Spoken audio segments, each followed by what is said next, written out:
Hey Tristan, can you hear me? Yes. Great. Yes. So, the way this works is I'm just going to record this conversation and transcribe it later. Okay. Um, you don't have to stay on topic. I like when people let me drift off to other things. I'll make sure we talk Gotcha. about all your music and everything too, but All let's right. just uh, let's just go wherever your heart leads you, and too much is definitely better than too little. So, All right. Sit outside and do this. all right, Why send the stuff here in when can be you know what I mean? I think I'll just have some peace and quiet out there. all right. Yeah. Thank you again. I'm very happy to be doing this, especially with you.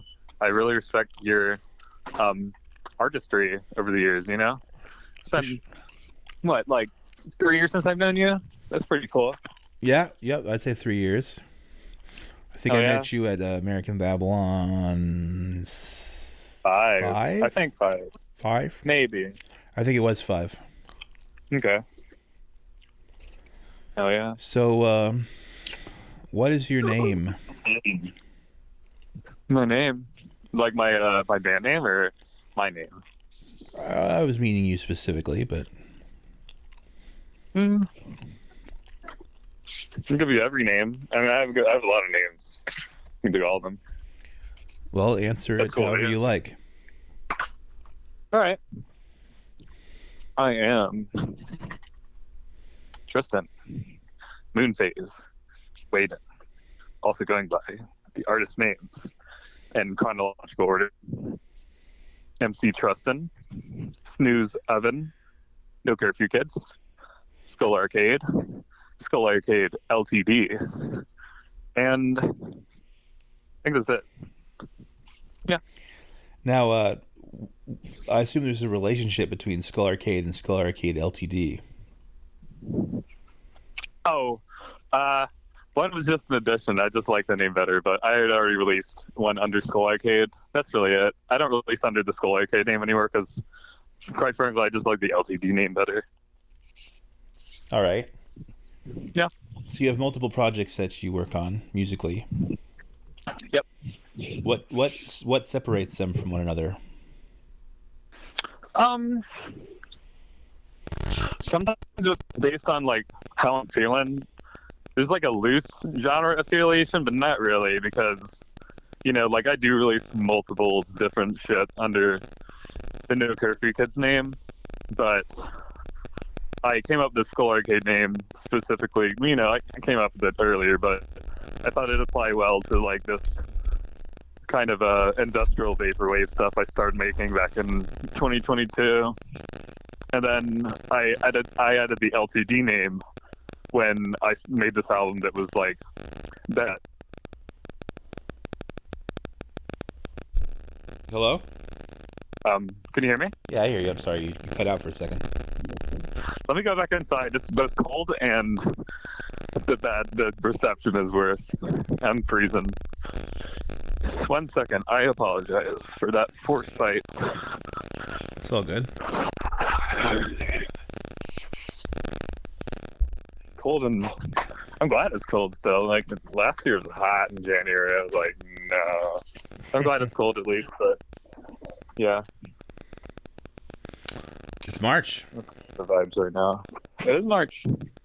I dig it. I dig it still being cold when it's supposed to be cold. That's cool. Thank you, storm fronts or whatever I have to think. I don't know. The jet stream. The jet stream. Is that related to El Nino? I'm not really sure. I think the jet stream is like the jet stream is what swirls around under the Arctic all around the globe, and I think El Nino is doing something out in the Pacific Ocean. Oh, okay. Huh. Cool. Anyways, the LTD name I added on this extension of the same vaporwave industrial kind of thing. Yeah. But for the second album, I changed it to LTD because it was supposed to be like this cult kind of thing. I was going to release it on CD just with that name and be like, huh, I wonder who made this, like, kind of, it was kind of, influenced by, like, Elizabeth Clare Prophet and, like, the Temple Mystic? What was it called? I don't remember, you know, like, those, like, kind of weird, like, cults that had the CDs with, like, the throat singing and the, like, drones and new age kind of shit. So I tried to make something like that, and it ended up being completely different because I didn't collaborate with who I thought I was going to collaborate with, so I just said, fuck it, I'm just going to release some shit that I feel like releasing, and it's kind of a loose cult kind of theme. It does have some, like, references to the cult and that album, which is last year's what's the sign called? Percent sign, string theoreticals. That album. Yeah, I've never heard that one. It's pretty fun. It's the longest one I made by. It was like over 2 hours. It's pretty cool.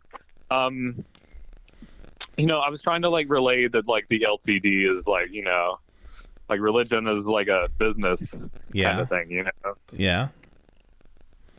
Yeah. It certainly can be. You know, it can be, for sure. Especially, you know, like, the kind of things that are, like, the, like, mail order religion, I guess, like, you know, Scientology and shit like that, you know, is like, you know, this interview is going to have a lot of, like, it's fun, though. I mean, it's kind of impressive when a cult leader, like I'm thinking of Scientology in particular, when a cult leader puts so much effort into making shit. Like, cause the easy thing is just to be like, oh, I'm the reincarnation of Jesus Christ. That's like, you know, that's the easy way to go. That's boring. But, like, L. Ron Hubbard, he wrote, like, fucking 80 books. All about this thing that doesn't actually exist. Yeah. I mean, regardless of if I agree with the religion or not, but, like, you know, their lore is pretty fantastic to read about, you know? Like, even, like, the whole auditing process, I read about that, and it's just, like, shit, like, they got some cool shit going on to some extent, you know? It's just weird that, like, you have to pay, like, so much money before you figure out, or used to, before you figure out that, like, Xenu and, like, the whole, like, Battlefield Earth bullshit. Like, you only find that, I bet that's, like, such a disappointment to some people, you know? Yeah, I mean, I'm sure it was. I'm sure it is now, especially. You know, maybe back in the day, it would be, like, easier to justify to a cult member because they'd already gone through all that effort of going through all that trouble, you know? Yeah. Once you're in that deep, you're pretty much just on board for whatever. But yeah. But nowadays, I don't think it. I doubt it has the same impact. Yeah, ever since South Park made that episode about it, everyone knows already. Like, why even go through the auditing? You got the whole lore now. Uh-huh. I don't know. Like, did people even, like, when Battlefield Earth came out, like, was that, like, marketed as the Scientology movie, or was it just, like, the connection you weren't supposed to make? I don't know. I wasn't there for it. It wasn't specifically said to be Scientology, but, like, anyone who spent, like, 5 seconds investigating would know. It's like, it was literally the name of a book that L. Ron Hubbard wrote, so. Gotcha. And apparently that movie was terrible, which is a shame. I watched it for the factors. You know, it's like watching the David Lynch Dune, you know, like, it has some, like, cool ideas, you know. I mean, it's just even if it's bullshit, it's just what an extraordinary amount of work. Like, it would have been easier to just be like a regular author. He was a regular author. Completely average. Well, yeah, he was very not good at it. I mean, he could good at it in terms of numbers, words, but he's not like a compelling author or anything. Oh, I've never read, like, I don't think I will now. I trust that. I trust that review. Yeah. Well, like, I follow the Scientology Instagram, and they, like, pull out quotes of his all the time, and, like, the quote, I'm like, this quote isn't interesting. Like, this quote isn't like insightful in some meaningful kind of way. It's just like just kind of a random thing to say. So. Yeah, well, the same could be said about no man can enter the kingdom of heaven with his testicles removed. You know? Yeah. Well, I mean, that at least has some kind of like some lore weight to it, but it's still like, I don't know. Some of that shit in the Bible is just like boring as fuck to read. It's like, yeah, the fucking 20,000 generations broke bread. It's like, great. God's got a ball thing. Yeah, right? Apparently. He loves balls. He likes balls. Loves balls and holes. If you don't have balls, he doesn't want anything to do with you. Yeah, exactly. It's like his code for something. The Bible's all about feet and balls and holes. 12s and 7s and 144s and balls. Yeah. I want 144 balls lined up. That's right. In a row. I want all my disciples to denounce me. So, so they can be punished. Well, there is that whole element going through the entire thing as well as the that whole I need to give you rules you cannot possibly successfully submit to so that I can punish you about it. That's pretty common in the Bible. Anyway, we got pretty wildly off course here.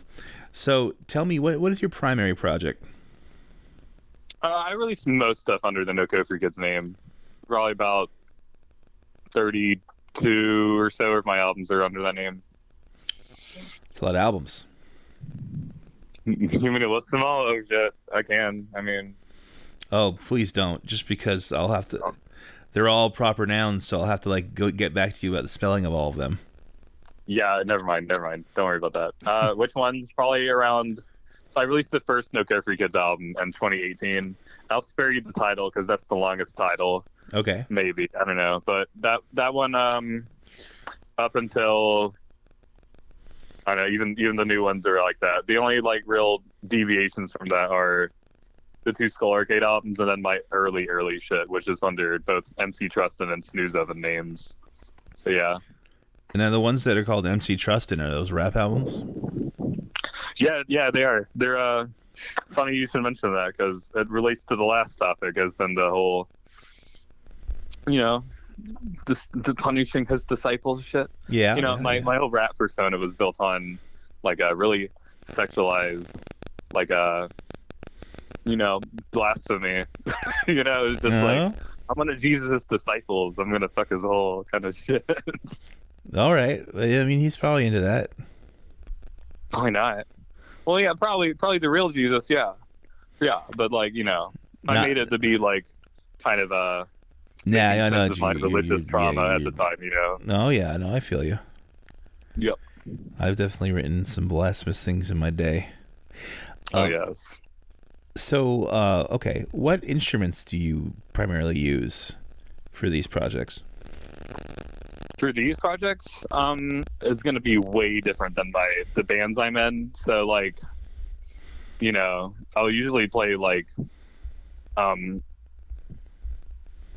real as acoustic. I'll play acoustic instruments by band, but most of this No Curfew Kids stuff is started out using hardware synths, but then I really lean into making my own samples, making my own patches. I use Surge XT is the VST I use. It's a free plug-in synth that's really powerful, and I use a bunch of other ones. What's most of my drum samples actually I get from really odd places. Either it's free downloads, or it's stuff I recorded on a walk. I was at the lake one time and someone was messing around with some fucking metal shit all night, and I just recorded me walking past it for 5 seconds and then got hella samples. So is it a lot of found music concrete? Quite a bit, kind of. I could see it like that, but I quantize it. I draw it out in the MIDI map with what I've recorded. Right. In terms of how it's recorded, yeah, it is pretty music enclave. Now, how long have you been writing with that project? So I actually made the No Curfew Kids name sometime in 2016, but I didn't use it until 2018. Even like I think the Bandcamp page has always had that like No Curfew Kids like address, but I didn't use that name until 2018.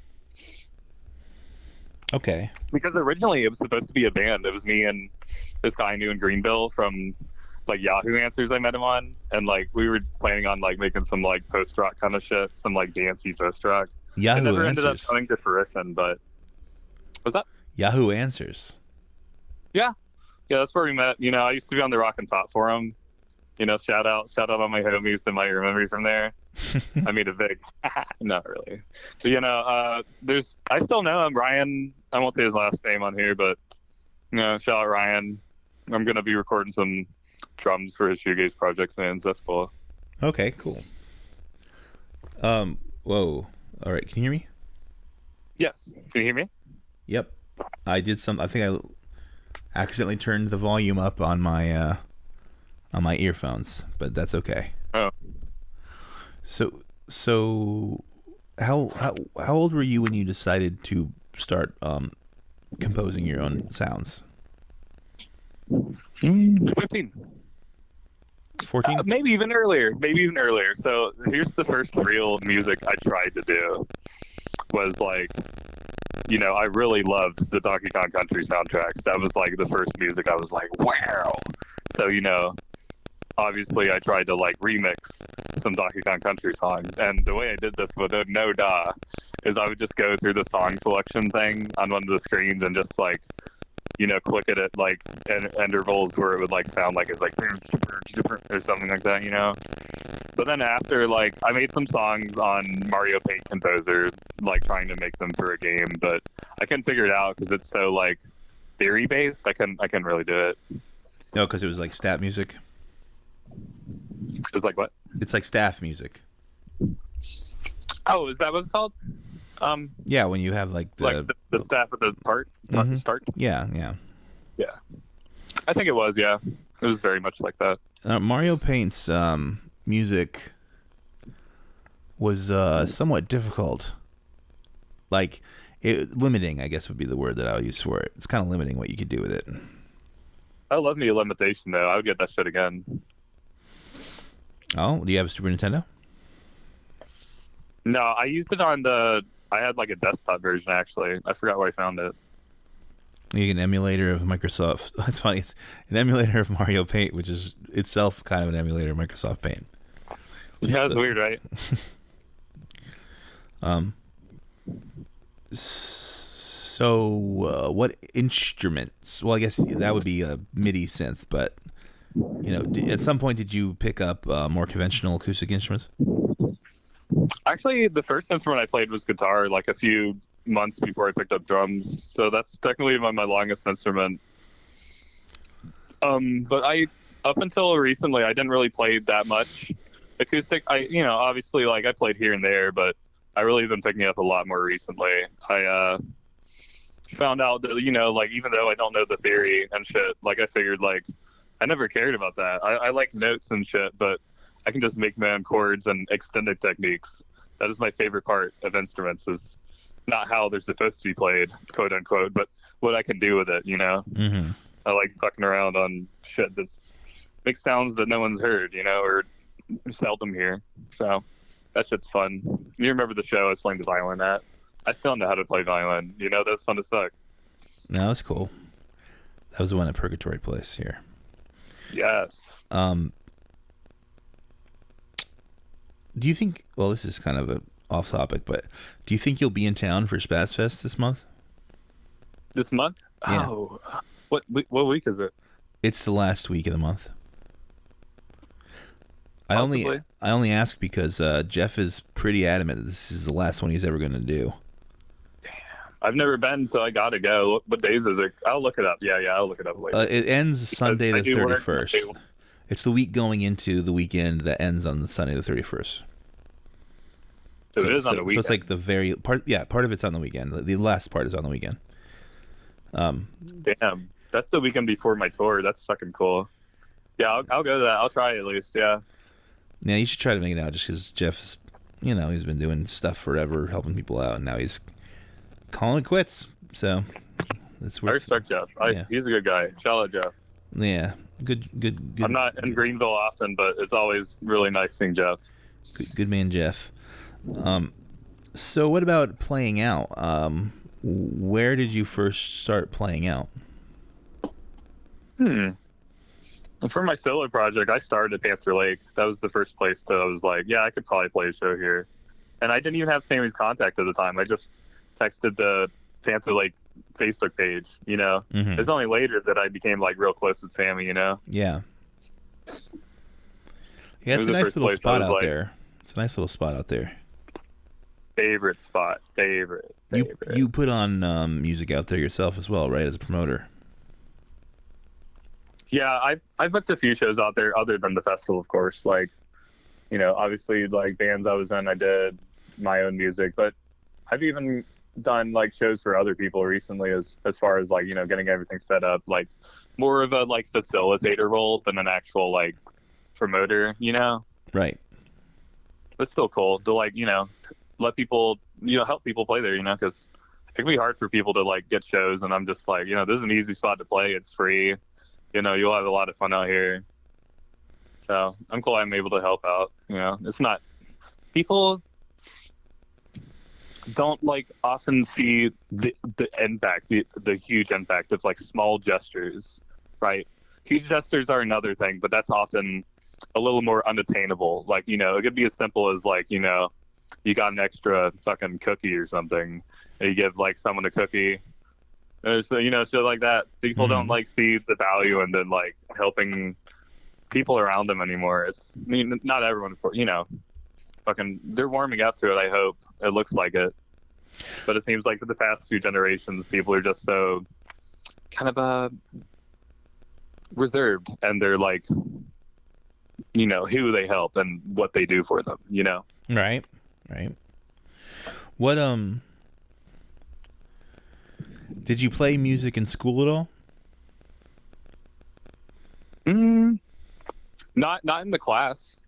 The reason why, because in 6th grade they had us choose between like the year-long band thing, or one where we went through a bunch of different electives to decide like what kind of things we wanted to do later on. I thought that was kind of bullshit, because I wanted to do band too. Like band wasn't one of the ones we cycled through. But like, I don't know. I would have done it a lot earlier if it was for that. But at the time, my like interest was more in like video games actually, and like visual art. Yeah. Have you ever tried to make your own video game? Yeah, in 7th grade, I was in this, I guess, kind of woodshop kind of class, but we also did like drafting or whatever it's called, the like AutoCAD. Yeah. And then another program we used was Game Maker. So as soon as I found out about it, it was free at the time. I downloaded it home and I made a few games on it, which are still up on the used to be Yo-Yo Games website, but now there's like an archive version of that because that site has been gone for like a decade. And I did like some Google searches one time. I found that sure enough, like my old games are still up. Mr. Gloop, Labyrinth with an E on the end. Just some really funny shit. I forget if I upload any more. I haven't found them yet, but yeah, there's a couple up there. Mr. Gloop. That was a Mario clone. That one's fun. Why Gloop? Oh, it's like a blob character. Oh, okay. Yeah. It's like a pink blob, and he digs for what do you collect in that? I think no, that's weird. You don't collect like coins and stuff. You kill enemies and then you collect objects to utilize for certain things like digging and jumping really high. Or, I don't remember. It's been a while. It's funny because in the very last level, like the only way to beat it is by glitching the system. You can only beat it by making something go wrong. Yeah, there's this weird like hit detection thing with the boxes you have to push because I got it from a different code, and like Basically, you have to clip inside and outside of the box in order to move it up a mountain. I have no idea how it ended up working at all. Oh, Mr. Gloop. Yep. Fun shit. So, did your parents have a lot of music in the home when you were growing up? It depends. Well, none of them play instruments. We definitely have art around, My mom was always into, like, more music than my dad, of course. My dad's not huge on stuff, but, originally they played a lot of WQDR in the day, like, local country radio. Mm-hmm. Then they moved on to, like, showing me, like, their classic 70s kind of rock hits and pop hits. I heard a lot of 80s music growing up, We were all into that at the time, and it was really ninth grade when it all hit for me. I got into, like, Nirvana, and I was, like, heavy into punk and grunge, fucking new metal, that kind of shit. But then it branched off over the years to be different things. Yeah. In, like, 11th and 12th grade, I was hella into, like, post-hardcore, like, the kind of 80s and 90s bands especially. I was, like, hyper fixated on that kind of shit at the time. It was really fun. Like Fugazi? Yeah, like Fugazi. And even, like, Small Brown Bike or, like, Saccharine Trust, all that shit. I was, like, obsessed with it. I was elitist about it. It was really embarrassing looking back. How were you introduced to those styles of music? That is a good question. I think somehow one of the first punk records I listened to ended up being AFI's Art of Drowning. And Mm-hmm. through them, eventually I found At the Drive-In, and I was like, fuck, like, this is the kind of music I'm going to listen to. Oh, hell yes. At the Drive-In's one of my favorites. Hell yes. Long-time favorites. Yeah, At the Drive-In was actually a pretty significant step for me, too. Because when I was, like, my first band was just a pop-punk band when I was 14, and when I got At the Drive-In, and when it came across my lap, I was like, oh man, you could be doing a lot more than I'm doing. Like, this is a completely different dimension of writing music. Ooh, yeah, for real. Like, even, like, on each of the releases, you can hear, like, a significant, like, different influence, Yeah. Like, I don't know if you heard the El Gran no, which one's it called? El Gran Orgo. That's the third EP. I'm thinking of Vaya's my favorite, other than Relationship of Command. Vaya's a whole different level. I love Vaya, but, like, let me find it, because this is a good shout Talking out. about This fucking second At the Drive-In EP. It is called Alfaro Vive Carajo. No, I never even heard of that one. That one's so good. It's like very underrated under Discog too. Is it an official release, or is it like a bootleg, or?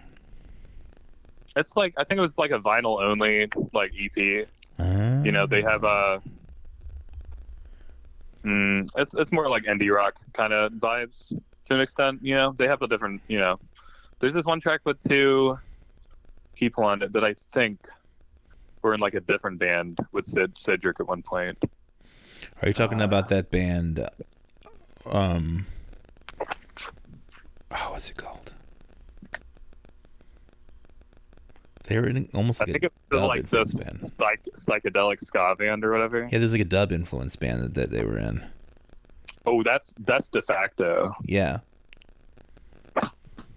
It wasn't people from that band. I think it was some people from, like, either an early Cedric project or earlier, or like local musicians. I'm not sure. I see. But it's a good EP. It's good. It's worth listening to. I think, like, the bands that kind of came out of that era, the late 90s and the early 2000s, of, like, post punk, like, a lot of those, that's where, like, a lot of the greatest music of that time is from, like At the Drive-In or Cursive, or stuff that Tim from Captain Jazz was doing later on, or like they all decided they were, like, bored of just playing emo music, and so they just started doing really crazy emo music. I go even far to say is, like, people were tired of like the punk formula at the time. And like it's obvious like how significant that stuff was, because like you could hear it in the mainstream, you know, like even Nirvana, but like bands like Jawbox or like I don't know, fucking, there's a lot, you know, there's a lot of bands, Helmet, you know, even Helmet, you know, bands that like had that sound that like had some sort of mainstream success with it. You know, it's pretty cool because like you could really be anything in the 90s, I feel like, and get like a little chunk of recognition. Right. And I just feel like there was this in that, especially the late 90s or early 2000s, there was like, I don't know, maybe like a willingness to be interested in progressive music and prog music again, but like coming out of people that were from the punk scene. And so those two things had never really been blended together before, because the early punks hated prog. So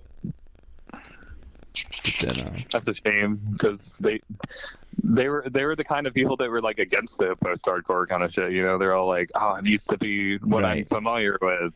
Yeah, exactly. That's always been the struggle between artists who want to defy expectations and bands who want to play strictly to genres, you know. Yeah. And you know, I always kind of start writing a song like, what kind of genre do I want to do? Because you know, fucking newsflash or whatever, my autistic special interest is literally genres in music, you know. But like fucking, you know, I always like start with something and then make it like different as I go on, because like I'm not even consciously sometimes trying to do that, but it always ends up having like a personal flair when I try to go in for like genre type writing. Yeah. Well, with my songs and with my paintings, I always do something that I don't do. like if I start doing it and I'm like, this is too much a repeat of something I've already like broken down, then I'll just intentionally add an element that I have no fucking idea what I'm doing to it. Exactly. And then I'll deal with it. And then I'll force myself to deal with it, integrate it somehow, you know? Yeah. But that's the fun thing about mistakes and limitations in music, is that like it creates like enough like out of comfort zone kind of thing that you have to like literally learn like, what am I going to do to like make this into something that isn't like compromising of my integrity, you know? Yeah, and I think like my special interest, if you want to call it like that, is novelty or surprise. Like I specifically don't want to repeat myself as much. You know, as it's hilarious that you say that. It's like, it reminded me of like something I will spoil my listeners with, is that there's like this motif throughout my discography where there's just this one little half-second mark where it's just extremely loud for like half a second, and I'd forget which tracks it's on, and it scares me sometimes. Yeah, that's a perfect example. Yeah. Yeah, I the person I used to, you know, Echo, right? Echo Yeah. and I used to work together really closely with Bitter Ink, and she's very much the opposite. She wants it to be methodical and poured over. And I actually, if it starts becoming too predictable, I'm like, I will do something to fuck it up on purpose. That's just, I don't know, for whatever reason, that's the way I like it to be. I can dig the perfectionist shit, especially with Echo's music, because like she really focuses on the fucking sound design aspect, which is something that I struggle with, you know, because like I'm all for using like the kind of amateur MIDI kind of whatever I have at my disposal, but like literally if I had like the ability to make any sound that's in my head, you know, I would make predictable music to an extent, you know. Yeah, like, I mean, I always wanted to make like fucking Sophie type shit, you know. I don't mean that it doesn't have to be, you know, you could have choruses and things like that. I don't mean that it has to be like every moment is drastically different. But if I'm making an album, I want there to be parts of the album that the person who put on the album would not have expected. Oh, I got you there. Yeah. Huh. Hmm. Yep. It's just a different way of looking at things. People make different things, and that's cool. Neurodiversity forever. You know, I literally don't hate any kind of music. You know, like people always like, oh, this entire genre is ass, or this whole artist output is ass. Literally, that is like a keyword that like I'm gonna love this shit. You know? I mean, yeah, I mean, because it doesn't mean, it doesn't have to mean that you don't care about what you're doing. It doesn't have to mean that you're not being serious in your approach. It just means that you're not defining success on the grounds that it is executed perfectly as you originally intended. Yeah, that's something I had to get over. Like, in my early art days, or I don't think I'm even totally over it. You know, like that's something that's really ingrained. I think in kind of like the modern art sphere, even. You know, like Yeah. that goes deep. Is that like people like want it to look exactly like it looks like in their head. And I remember like trying to draw shit fucking 2 decades ago, and I'd be Yeah. like, I have the perfect idea, and it ended up looking like something I didn't want it to look like, and I'd be like, this is trash, I have to throw it away. You know, but like now I've more embraced that. But I also see like the like you know, obviously the artistic quality and like being able to do that, you know, because originally I thought like, you know, like the people to make like the realistic drawings, that's like kind of skill that like creates like useless art. Like why wouldn't they take a photo? But like, you know, there's a lot to be said about like what makes something good or not. Like I don't care. Like it looks very skilled to make a photo like that or drawing like that, you know?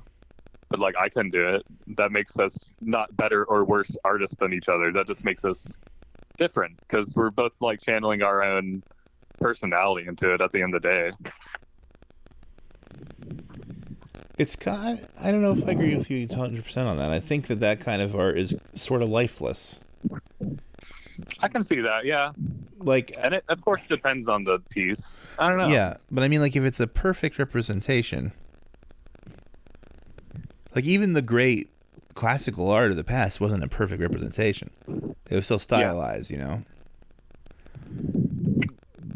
But you know, I don't know. I mean, people obviously people do. I think it's kind of the same thing as like, you know, if someone were to make like a really fucking perfect technical death metal album, you know, that's kind of how I'd see that. You know, someone just winking and shit.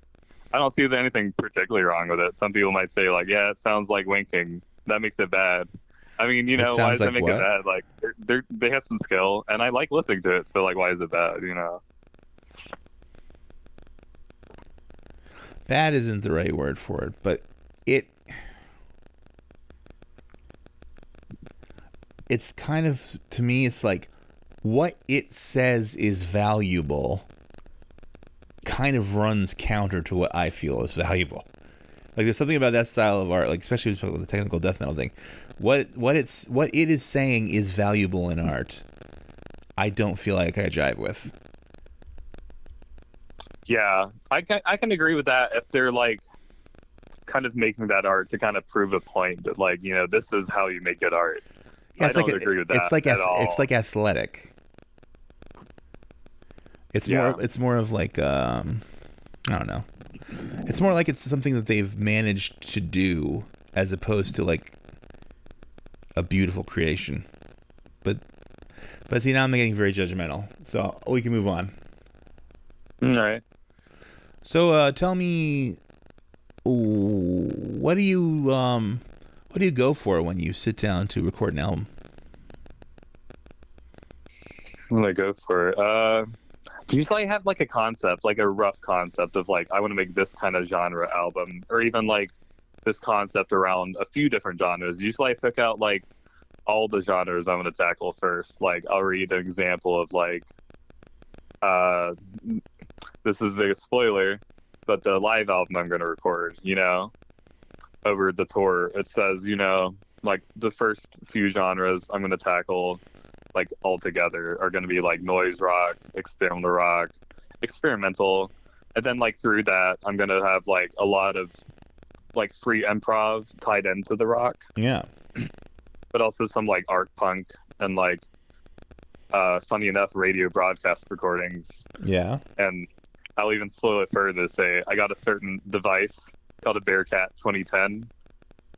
210. Yeah, Bearcat 210, which is a 70s radio transmitter that can pick up certain signals, not police anymore, but other ones. Mm-hmm. And then the last track on that album has already been recorded, the live album, even though I haven't played live yet for that tour, but it's like an interview I did with Bowery that's like edited, you know, in a certain like music concrete style. Yeah. So that's gonna be a fun tour. It sounds amazing. What's it going to be called? It's a live album. It's gonna be called Cool Font Tour. Cool Font Tour? Yeah. Okay. So when Mobius Scheffner designed the tour posters, I guess like Bowery had like pissed them off or something some way. They were just like, oh, that's how they described it at least. They said like, I told them to use a cool font, and they just used hella fonts and said cool font. The posters literally say, this is a cool font. This is the second cool font. And like, it looks based, but you know, this is the silly factor of it that sells me, you know. So Yeah. I just went ahead and named the whole album Cool Font Tour. So Do you relay the lyrical content to the name? no, that's just the name of the tour, I guess. You know, we use that in the official like tour event like postings and shit. But I'm actually going to cover a couple songs as well as improv, like kind of artsy punk Yeah. bullshit. It's gonna be cool. And what do you find yourself repeating motifs in your lyrical content? Definitely. A lot of them I even pull from like the earliest lyrics I wrote. I'll just be like, yeah, I want to kind of go back to that concept, and sometimes it'll be more subtle. You know, a lot of my lyrics are really cryptic because, like my humor, they're like hyper referential. So like be referencing like multiple things at once. So through that, I'll be like, even like kind of synonym kind of thing for like, you know, I'll subtly reference like an early lyric through that, and like most people wouldn't be able to pick it up because, you know, newsflash, no one's probably listened to my whole discography, but you know, one day maybe. Like James Joyce. I'm not holding out for it though, you know. I have enough like fulfillment in listening to my own discography, because at the end of the day I'm making music that I want to hear, you know. I don't care who likes it and if they do or not, but I still hope they get something out of it, you know. Oh, I love it. That's for sure. Thank you. Do you have any plans musically coming up in the next few months? Yeah, I'm gonna record 12 albums this year, one for every month. I've already done 2. Let's keep going. Are they all the same project? Most of them are gonna be No Curfew Kids. I think I haven't fully made the plans yet. Some of them are collabs, definitely, but they're still, you know, No Curfew Kids collabing with someone. But then there's like one that I'm not too sure if it's gonna be No Curfew Kids or not, or even like end the 12 album thing. I might just release 13 albums and one be this like 3-way collab that I'm trying to do. I'm not sure yet, but I do know that like I have the concepts written out for like the majority of the collabs. One of them is going to be a mini album where I try to do that thing where like, you know, you get the like commercials for like, you know, a compilation album, and you know, the certain songs are highlighted on the track list and we'll go into that song. I make a whole album that's like 3 minutes long and like goes through like fucking 5 or 6 different songs. It's be silly. Yeah, that's extremely it's a real EP. Yeah, right? What medium have you released on? Cassette mostly is the main physical one. And you know, I've released a lot on digital videos, released on CD. I even have like some lace cut vinyls or vinyl that like I got through this guy. Shout out Lancaster Lace Cuts. Y'all are cool for actually sending me the records. That label just went under because that dude would just take the money and run to some people. Fuck that apparently guy. like near the end of their run, like they never end up shipping some out. I'm like, what did that happen? Fuck them. Yeah, very ass, but I see that as like maybe he got like overwhelmed, and there's still no excuse for it. They paid a lot of money for that. No. Overwhelmed or not, you can't just pocket the money. Yeah, I mean, even if they got it late, that would have been better than not getting it at all. That's assholery. I mean, like, the first thing you do is you pay up front. Well, I don't want to go off on a tirade, but he should have compensated. Yeah, he should have at least given back as much as he could. You know, like, even if the money got he absorbed, he should have given everyone half their money back or something. I don't know. Yeah, some bullshit. But I will say, while I did get the ones I paid for, they're not very good quality. Even for late cuts, people tell me these are ass. These do not sound very good. Yeah. So I feel kind of cheated, but it's still cool to have. Like, they even have the artwork and shit. It's not the greatest quality, but I have them. Yeah, you know? Having vinyl out is always cool. I've never had vinyl for Bitter Ink before. I'm finally, you know that. I'm finally doing it now. But hell yeah, that's exciting. Yeah, it's gonna be fun. So let me ask you this question. Second to last question. Okay. Do you have anything you'd like to promote?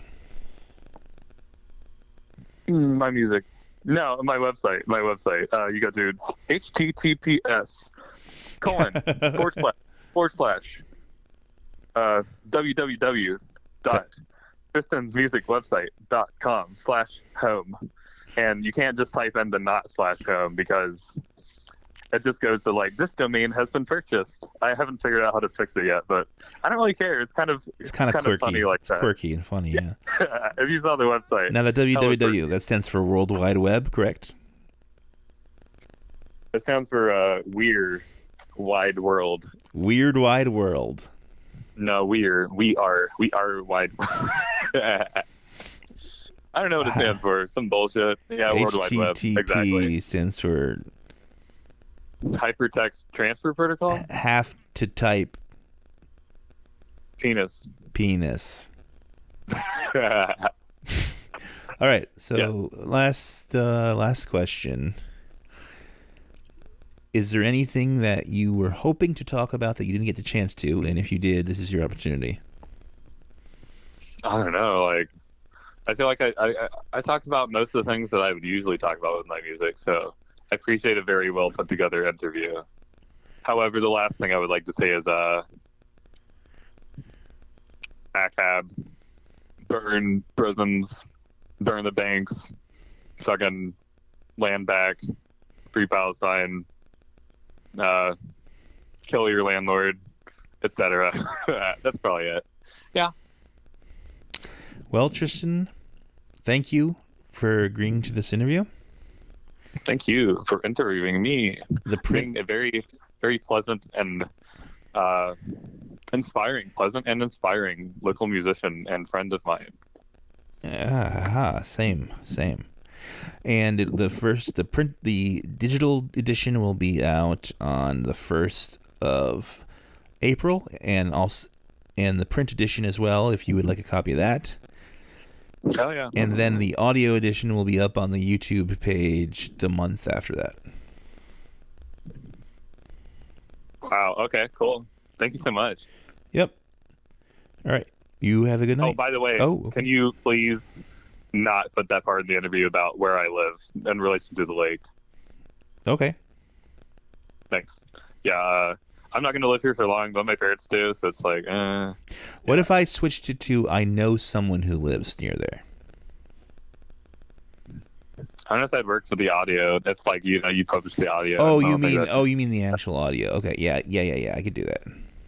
The audio, and like, don't put the part, even in the paper, I'd say, where like, I'm admitting to where I live. That's like, yeah. Okay. Yeah. If you can figure out a way to like even do it creatively, I would trust your judgment on that. Sure. All right. Well, thank you. All right. Have a good night. You too. Bye. Bye.